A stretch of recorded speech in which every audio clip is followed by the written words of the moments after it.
In almost every corner of the earth, there are myths and legends of a time when man could lift heavy stones with sound alone. Within ancient texts that survive to this day, it is said that great cities were erected by means of sonic technology and acoustic levitation. Some say it was by the sound of a trumpet or a harp. Others say it was by the chanting of mystical incantations or even just a whistle. Could these traditions passed down since time immemorial be a distant memory of an ancient science? A closely guarded and profoundly revered branch of science that today may largely be forgotten? Might there have been a time when humanity discovered ways of manipulating matter when it wasn't hindered by the barriers of modern science? There is no shortage of theories out there attempting to explain how some of the most mind-bending megaliths could have been constructed in such abundance all over the world. Many of these structures simply defy logic. For instance, what advantage would there have been to hang multiple 70-ton granite blocks along the ceiling of the king's chamber?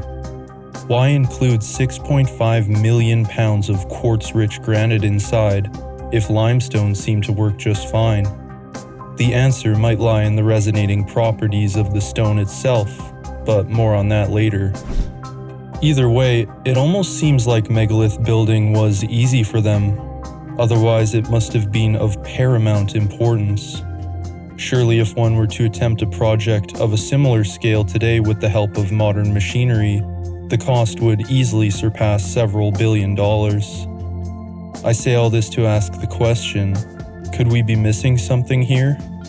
Whether in Egypt, Mexico, Tibet, or Peru, ancient cultures used sound and music for healing and often included in their creation myths. In this video, we're going to explore the deeply interconnected world of sound and resonance, myth, and architecture. Centuries ago in the Andes mountain range that crosses through Peru and Bolivia, the Aymara Indians of Tiwanaku told a Spanish traveler of the peculiar way their city was originally constructed. During the age of Chamak Pacha, or First Creation, its earliest inhabitants possessed supernatural powers.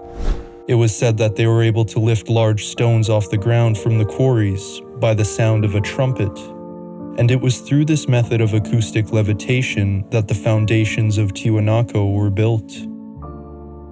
A similar legend can be found in the Yucatan Peninsula of Mexico, where the legendary Mayans once thrived. One of their most mysterious temple complexes was that of Uxmal, where the Pyramid of the Magician can be found. Legend asserts that this site was originally founded by a race of dwarves, who apparently found construction to be so easy that all they had to do was whistle, and the heavy rocks would move right into place.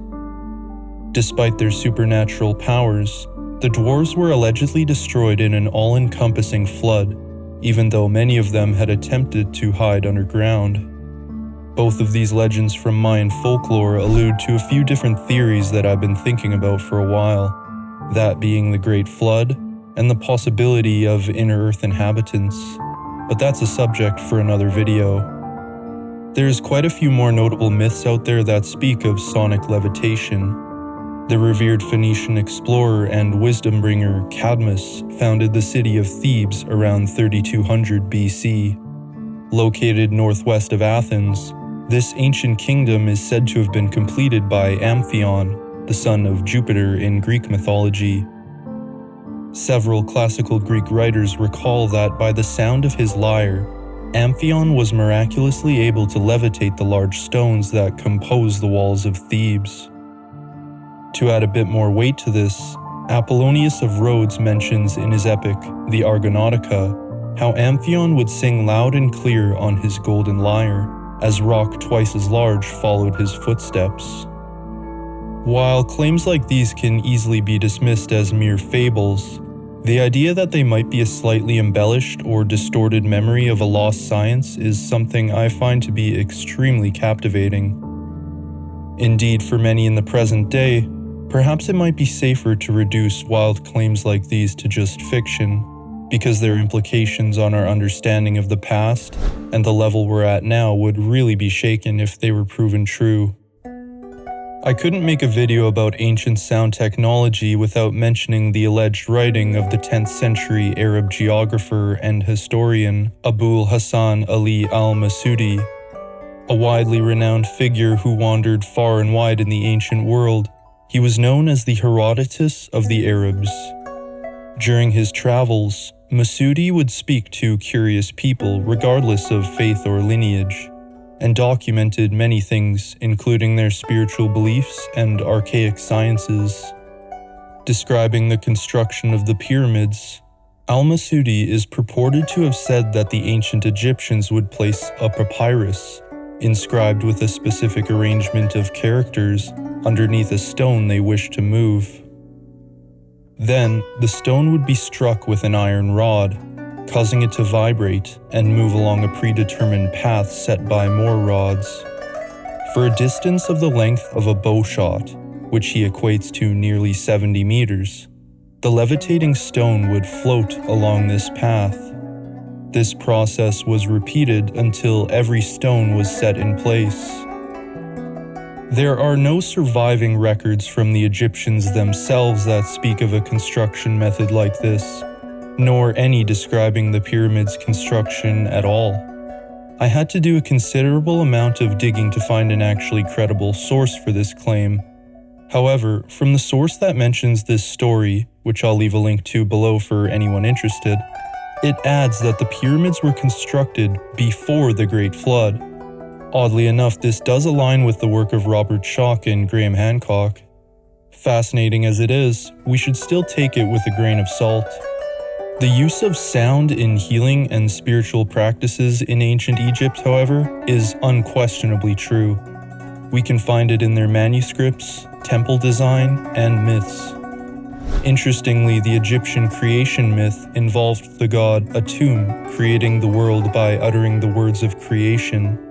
He brought everything into existence through his voice and thoughts. A quote from Demetrius in 200 BC hints at the sacred ritual power that the Egyptians ascribed to sound. Quote, "In Egypt, when priests sing hymns to the gods, they sing the 7 vowels in due succession, and the sound of these vowels has such euphony that men listen to it instead of the flute and the lyre." Egyptian priests believed that vowels were sacred. The vibrations that charged these sounds were used in a healing practice called toning, whereby the manipulation of vowel sounds combined with the resonant properties within the temple would offer restorative and therapeutic benefits. So sacred these 7 vowels were that the hieroglyphic language of Egypt contains no vowels. It is clear that sounds of this kind were reserved for the esoteric and the mystical. A relevant passage from the Corpus Hermeticum is worth mentioning, quote, "As for us, we do not use simple words, but sounds all filled with power." Interestingly, we can find a connection in the number 7 to the 7 chakras and colors in the human energy system, along with the 7 notes in the Western musical scale, and finally the 7 sanctuaries at Abydos. This was ancient Egypt's most significant burial center, and we can be almost certain that the use of sound and music played a key role here. So you may be thinking, okay, ancient cultures played music. Big deal.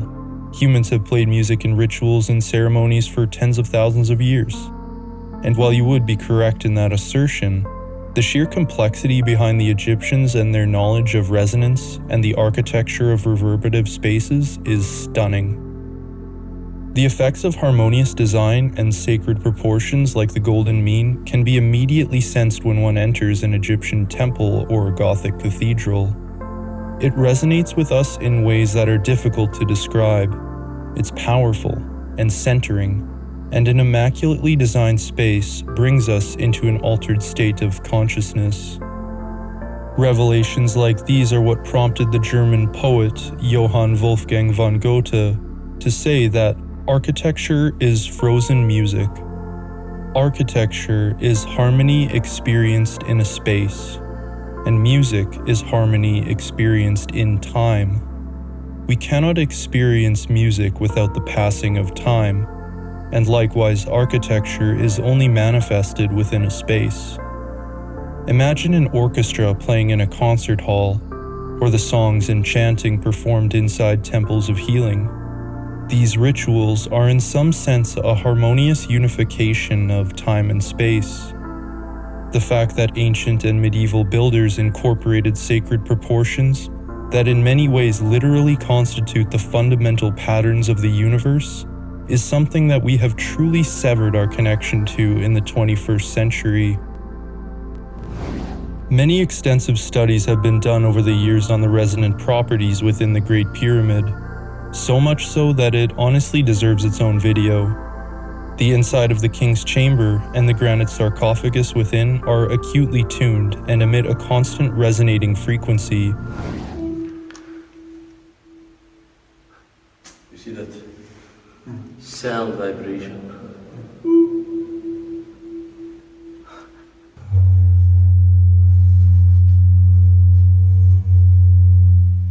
Wow. This is what's labeled as a resonance valve by Dr. Christopher Dunn.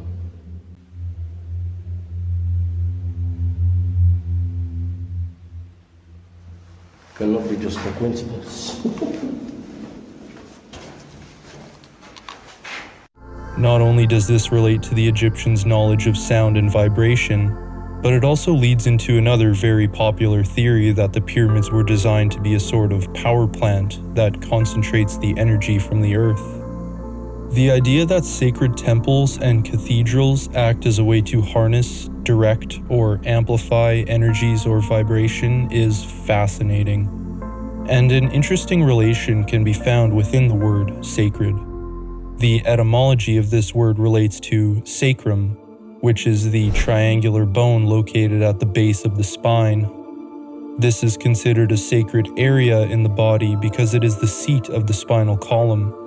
It is the fixed base where life and vitality is supported and ascends from. It connects our upper and lower halves, and is the center of gravity that grounds us in reality. The word sacrum comes from Latin meaning sacred thing. To consecrate something is to declare it as sacred, to bring it together or fix it as a whole. Ancient structures like megalithic stone circles, the pyramids, or the Gothic cathedrals of medieval Europe might have acted as a way to fix or focus the natural energy of the earth that is chaotic and diversely spread out. To act as a structural focal point, much like the sacrum in the body, and to concentrate it into something that is focused and usable. This is some very esoteric stuff, and I love it. Here's another thing to ponder when thinking about the meaning of the sacred temple. The word temple relates to template, tempo, temporal, temper. The temple acts as a template for the temperance and tempo. These words are all connected. They are linking time to space and time to pattern. The ancient Hermetic sound science of Egypt was rediscovered by the Knights Templar in the beginning of the 12th century. The proliferation of these incredible cathedrals shortly after the medieval Dark Age speaks volumes, no pun intended. Not only were many of these cathedrals built along a major Earth energy grid, but the design of the stained glass windows are extremely reminiscent of cymatic patterns. It's been speculated by some that the original function of these cathedrals would have been to literally heal the people of the city with sound. Intricately designed windows representing cymatic patterns might have helped with this. The organ, aptly named so for its healing benefits in the human body, when played inside of a reverberative space, would be amplified and sent out through the cymatic pattern windows to harmonize and heal the town. Whether or not that is exactly true is hard to know for sure, but one of the primary motives for the design of these cathedrals was to create a structure that has a resonance in perfect harmony with the human voice. People sing in reverberative spaces, and if there is no reverberation, you add it electronically. Through the ages, churches and cathedrals were specifically designed to have around 6 to 8 seconds of reverb, and this is very similar to the Great Pyramid. Okay, so where am I going with all this? I'm gonna try to weave it back into the original subject I started this video with, that being acoustic levitation. Ancient sound science is easily one of the deepest subjects I've explored on this channel so far, as it is connected to so many different subjects like sacred geometry, lost civilizations, and suppressed technologies. Honestly, we've barely even scratched the surface here. In the eyes of mainstream science, the idea of levitating boulders with harps and trumpets is complete pseudoscience, but the science of acoustic levitation is very real. In a nutshell, acoustic levitation works by creating a stable pattern of high and low pressure sound waves called a standing wave. The high pressure areas push on the object, and the low pressure areas pull it. By carefully adjusting the sound waves and frequency, the levitating object can be controlled and made to move or float in different directions. In essence, a vibrating and condensed sound field can nullify the power of gravitation. So we can move objects with sound today, only at an incredibly smaller scale than the ancient legends suggest. We have to wonder though, because in almost every culture where megalithic structures exist, there exists also legends of huge stones being moved by acoustic means, either by the chanted spells of magicians, by mantra or singing, the striking of a rod, or by trumpets, gongs, lyres, or whistles. One of the ways that acoustic levitation might have worked in ancient times is by determining the resonant frequency of the object to be moved. Size, mass, rigidity, and symmetry all affect its resonance. A good example of this is the notion of the singing lady shattering the wine glass with her voice. This happens when the vocal cords produce a frequency that matches and resonates with the inherent frequency of the glass, and if the sound waves are sustained, it causes the glass to oscillate and shatter. Tuning forks are another great example of what happens when two objects resonate with each other. If you strike one of them and then bring it close to another tuning fork that is the same length, the other one will start to vibrate even if it wasn't struck. Tuning forks are also a nice metaphor for human connection and interaction. Try spending a day with some really fun and happy people. You will feel better. The opposite is true if you spend time with really negative people. This speaks to the notion of raising your vibration, and is the mechanism of what it means to resonate with someone, or to be in tune with each other. A very strange case of stone levitation in recent history comes from a Swedish aircraft engineer named Henry Kjellson. It was sometime around the 1930s that Kjellson's associate, who he only refers to as Dr. Jarl, was visiting Egypt for work when he was asked to come to Tibet. Jarl was invited by one of his Tibetan friends who studied at Oxford with him to visit a monastery. It was here that he witnessed something truly miraculous. In a nearby meadow that faced towards a cliff, which featured a cave entrance about 250 meters up, some 240 monks were hastily preparing for what appeared to be some important undertaking. They were arranging and tending to large drums, 3-meter-long trumpets, and lining themselves up in an arc-shaped form. Jarl counted 13 drums and 6 trumpets. In front of them was a stone platform with a slight indentation, where a large rock was pulled onto it by yak and oxen.